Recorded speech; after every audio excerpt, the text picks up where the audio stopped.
bruit du vide.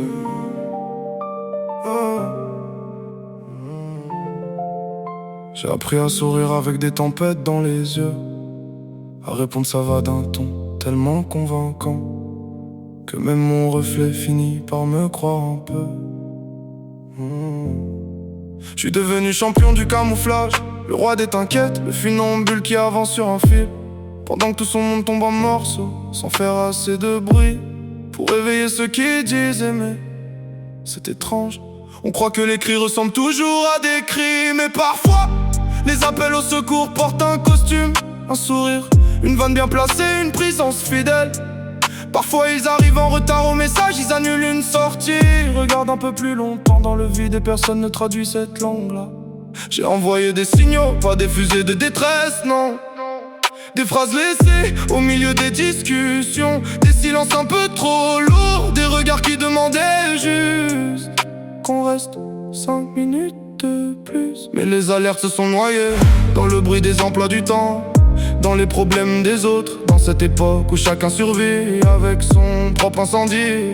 Je ne leur en veux même plus, c'est peut-être ça le pire. Comprendre que chacun porte sa montagne n'empêche pas de sentir que personne n'a vu la tienne. Alors j'ai continué comme on continue toujours, parce qu'un homme ça serre les dents, parce qu'un homme ça ne craque pas, parce qu'un homme ça rassure les autres, même quand il n'a plus de quoi se rassurer lui-même. On m'a appris la force, jamais la fatigue. On m'a appris le courage, jamais le droit d'avoir peur. On m'a appris à porter, jamais à déposer le sac. Et un jour, à force de tenir debout pour tout le monde, j'ai réalisé qu'autour de moi il n'y avait plus personne pour me relever si je tombais. Je ne raconterai pas mes batailles, certaines personnes les connaissent déjà. Elles savent ou elles savaient, mais la vie les a rappelées vers leur propre urgence. Je ne juge personne, je constate seulement qu'au bout du compte, le silence est devenu mon seul colocataire.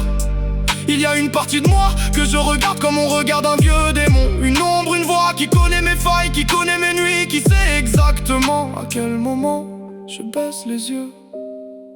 Cette voix, je l'ai déjà entendue trop fort, deux fois où l'horizon s'est arrêté à quelques centimètres du vide. Depuis, je marche avec elle dans le dos, je fais semblant de ne pas l'entendre. Je prie parfois pour qu'elle reste une simple écho et jamais plus une direction.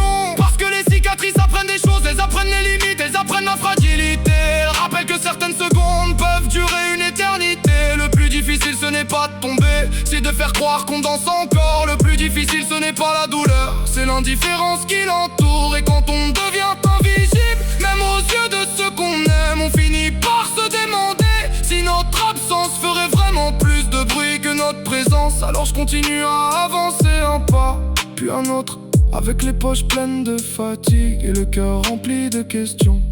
Je croise les doigts pour que demain soit moins lourd qu'hier, pour que cette ombre reste derrière moi, pour qu'un jour quelqu'un t'entende les phrases que je ne prononce pas.